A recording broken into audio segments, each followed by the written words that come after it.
Karibuni tena katika kipindi chetu cha kuwa na furaha kila siku, kila wakati, kila dakika. Leo, kabla ya kuanza kipindi chetu kama kawaida, tunawasalimu nyinyi wote ambao mnazungumza lugha ya Kiswahili popote pale ambapo mnapatikana ulimwenguni pote. Hususan watu ambao wanaozungumza lugha ya Kiswahili na kukisambaza katika nchi za Afrika Mashariki, pakiwemo Tanzania, Uganda, Kenya, Rwanda, Burundi, pamoja na Kongo Mashariki. Sehemu hizi ni sehemu za watu ambao walianzisha lugha ya Kiswahili, na lugha hii kwa watu ambao hawafahamu ni kwamba ni lugha imeweza kujumuisha au kuunganisha watu wengi ambao wanaozungumza lugha zingine tofauti badala ya Kiswahili, lakini wote wanajumuika katika lugha hii kwa ajili ya mawasiliano, kibiashara, pamoja na uchumi. Ukifika kama Tanzania, historia yake, au ikiwa ni Mtanzania, jua kwamba Tanzania wana lugha zaidi ya 100. Ukifika DRC Congo, sehemu hiyo mashariki, wana lugha zao zingine, lugha za mama zaidi ya 100 pia. Ukifika Kenya, na wenyewe wana lugha zingine zaidi ya Kiswahili. So, ukifika Uganda vile vile wana lugha zingine za mama zaidi ya 40 au 50.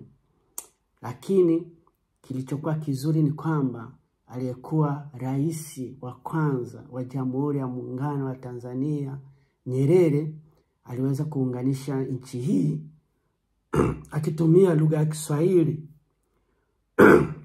Hususan nchi zingine na zenyewe zikawa zimepandikizwa katika lugha hii ya Kiswahili, kiwemo Kenya, kiwemo DRC Mashariki, Burundi, Rwanda.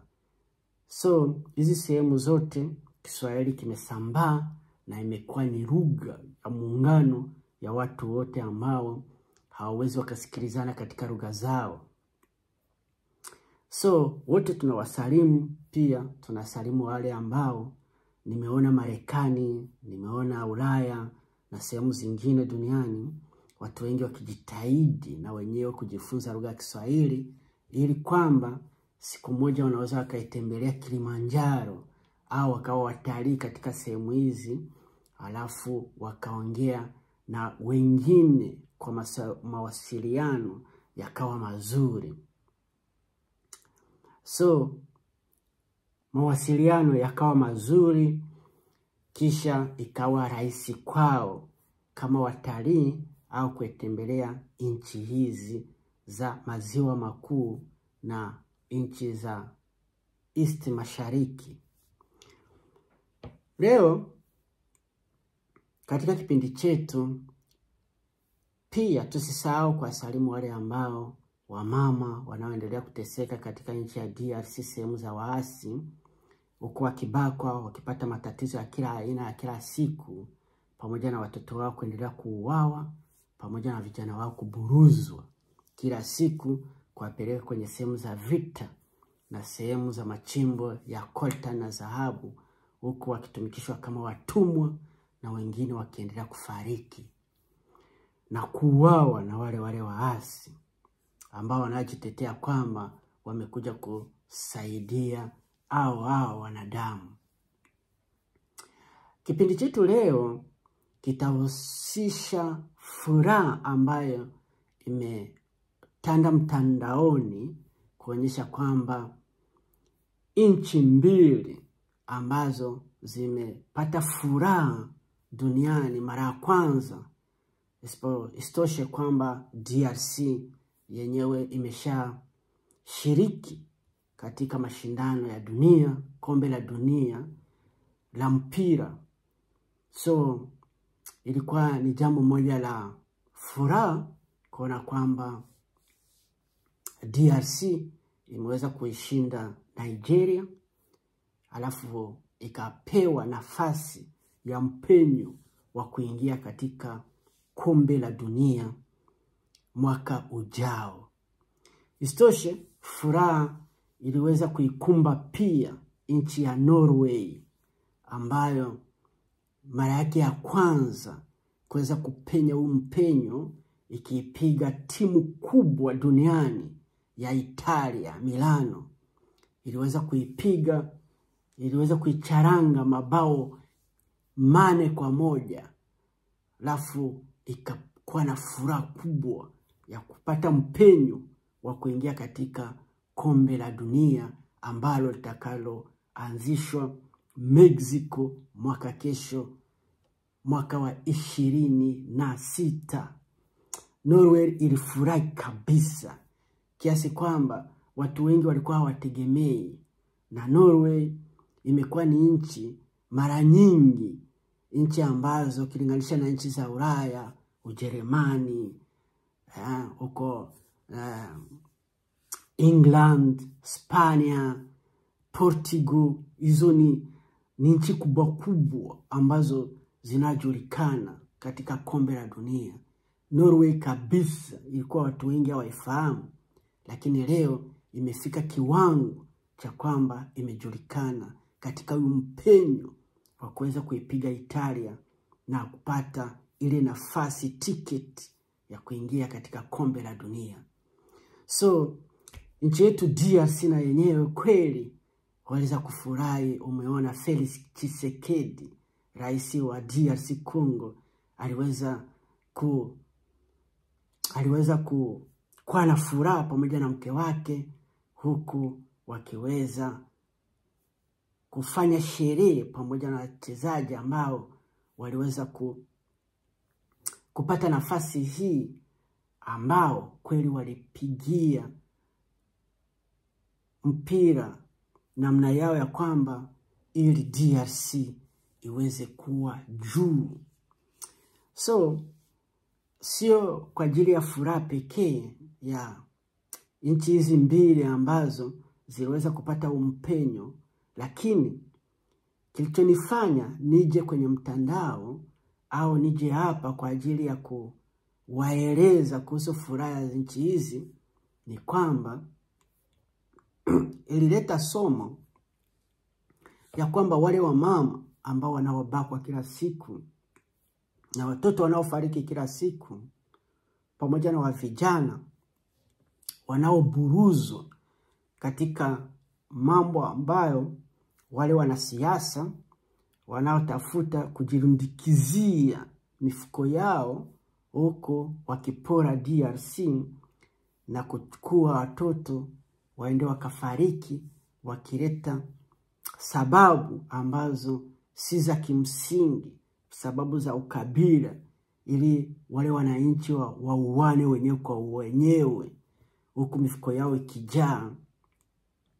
Iliweza kunipatia somo fulani la kuonyesha kwamba siku moja wale wa mama na wenyewe watapata ushindi, kwa sababu zile kelele zao wanaolia kila siku, pamoja na zile damu za wale watoto zinaomlilia Mungu kila siku, siku moja itasitishwa na wale ambao wanaoleta vurugu, wakiwemo viongozi wa nchi fulani za dunia, akiwemo na wale waasi wanaodhibiti yale maeneo. Wote siku moja watakuwa kwenye mstari wa mahakamani ili waweze kulipa kile ambacho walichokifanya, kwa sababu malipo ni hapa hapa duniani. Na hao mama isitoshe watakuwa na furaha, na watoto wao watakuwa na furaha pia. So hili tuliweza kunipatia somo kwamba dunia ni mzunguko. Leo unavyojidai kwamba wewe ni shujaa, usishtuke kesho unakuwa mtu wa chini. Na yule ambao ulikuwa unamtegemea kwamba ni kabila la chini, kabila lisilofaa, watu ambao sio wazuri duniani unavyofikiri wewe, wao wakawa wamepanda juu na wakawa washindi. Isitoshe, wale ambao nao wadharau kwamba wao ni wa maskini, wewe ndio una uwezo wa kufanya kila kitu chochote kwa ajili yao. Isitoshe, usije ukashangaa kama Yesu Kristo alivyozungumza, wewe ukawa wa nyuma, wao wakawa mbele. So, kwa sababu kipindi chetu hakitakuwa kipindi cha muda mrefu sana, lakini tutaweza tu kuwaonyesha tu picha pamoja na ambavyo walisherekea sherehe hii, ila na penyewe na wamama na wenyewe. Isitoshe, wale wanaendelea kuteseka na wananchi wa hizi sehemu, kiwemo Mlenge, Minembwe, pamoja na vitongoji vya mji wa Uvira, pakiwemo Kamanyola, pakiwemo Bukavu, Goma, Ruchuru na Masisi, watu wote. Isitoshe, karibuni, kwa sababu kelele zao zimekuwa nyingi, watapata ushindi. Watakaopata ushindi ni wanani? Ni wale wananchi wanaoishi katika area hii. So, kweli ilikuwa ni furaha kuona Norway pamoja na DRC Congo kuwa washindi zidi ya zile timu ambazo zilikuwa zinajidai kwamba zenyewe ni timu kubwa kubwa. Ukiona Nigeria ilivyokuwa ikicheza mpira, ilikuwa kama inacheza kwamba ilikuwa imejidai kwa vyovyote vile itaipiga DRC. Ilishtuka, DRC kaipiga. Vile vile Norway, Italia, lile jina tu ilikuwa tu ikiwa ukizungumzia Italia Milano, halafu uzungumzie Norway, kila mtu wote aliyetip au aliyekuwa katika ule mchezo aliweza kuipatia moja kwa moja Italia akifikiri kwamba itakuwa yeye mshindi. Lakini mshtuko kaja, Norway akawa mshindi. So, kweli wale wa mama na wale ambao wananchi wote, kwa sababu nasikia sehemu hiyo ya DRC imekumbwa na matatizo, lakini na furaha pia iliweza kutokea huko Doha tarehe 15 za mwezi huu. Waliweza kuonyesha kwamba Doha palikuwa na mihuri ambayo ilipigwa katika sehemu ya serikali ya DRC pamoja na sehemu ya wale waasi M23. Waliweza kupiga mihuri ya kuonyesha kwamba vipengele 8 vyote wataweza kuvifanyia kazi ili wasitishe mapigano na mapigano ya kwishe, ili wanadamu wa area hii waweze kupata amani na furaha ambayo tunaizungumzia kila siku, kuwa na furaha, kuwa na amani kila siku. So tutegemee kwamba vile vipengele 8 vilivyozungumzwa, vipengele 8 pakiwemo kipengele cha kwanza cha kuacha wale, cha kuachilia sehemu zote mbili wale wanaofungwa au wafungwa wa sehemu hii waliopatikana sehemu ya waasi na wengine sehemu ya serikali, kwamba wataachilia wafungwa wa kisiasa na wafungwa wa matatizo tofauti, na wengine wamefungwa kiholela bila kujua wamefungwa kwa nini. Isitoshe, wengine watakuwa wamefariki na sikilizika katika sehemu ya waasi au sehemu ya serikali, kwa sababu vita inaendelea wakipigana sehemu zote. So isitoshe, na kipengele cha kwamba msaada utakuwepo wale ambao wanaohusika katika matatizo ya kubakwa, wapewe dawa, wapewe matibabu. Wengine ni vilema leo, wengine wameugua trauma. Sana sana wamama wengi kwa ajili ya watoto zao, wengi wameugua trauma. Wengine wamepoteza vitu vyao, wamepoteza mali zao. So hawa wapakue namna ya kupewa msaada. So na vingine vipengele ambavyo vinapatikana, ukiwa kwamba wewe ni msomi unaweza kaingia kwenye kaunti yao ikiwa ya waasi M23 au ya serikali, vipengele vyote vimeandikwa, unaweza kuvisoma. So tutegemee kwamba vipengele hivi vyote 8 watatekeleza kama walivyopiga muhuri kusaini huko Doha, Qatar, mbele ya aliyekuwa waziri wa nchi ya Qatar, yani ni waziri wa nchi ya Qatar alikuwepo, pamoja na Bulos alikuwepo pamoja na washiriki kama washiriki wa kutoka kwenye muungano wa Jumuiya ya Afrika walikuwepo kama mashahidi wa kushuhudia kitendo hiki kiweze kutimilika. Isitoshe, hilo litapelekea muda wa marais wote wawili wa DRC Felix Tshisekedi pamoja na Kagame Paul waweze kwenda Marekani kwenda kusaini mbele ya Trump, ili vita kabisa ya miaka 30 ya upuraji wa mali ya DRC na kuuawa kwa binadamu iweze kusitishwa, pamoja na wamama kubakwa, wamama zetu waliotuzaa unaona wanabakwa hadharani, na watoto wadogo ambao wamepelekwa vitani na M23. Linasikitisha sana. Picha zipo, ukitaka picha zipo, video zipo. So nenda kwenye YouTube, zipo hadharani, na wengine wakikatwa shingo, wakiuawa. So tutegemee kwamba kama tulivyoona mchezo huu wa DRC na Norway ulitupatia somo kwamba yeyote anayejidai mdogo leo au anayejidai kwamba ameonelewa, kesho anaweza kuwa mashuhuri, anaweza kuwa shujaa mbele ya umati na mbele ya watu wengine, kwa sababu dunia ni mzunguko. Asante sana, shukran.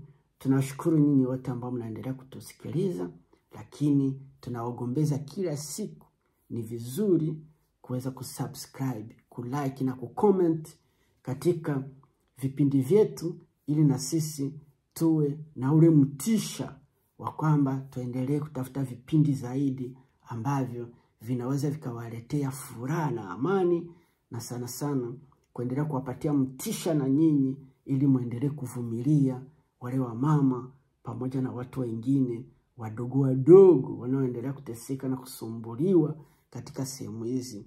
Usitoshe, wa mama, watoto na wa vijana wakwe na bahati ya kuweza kujikwamua kimaendeleo, si kwa vita, hapana, na uweze kupata furaha na amani. Asante sana, shukrani, tuonane tena baadaye.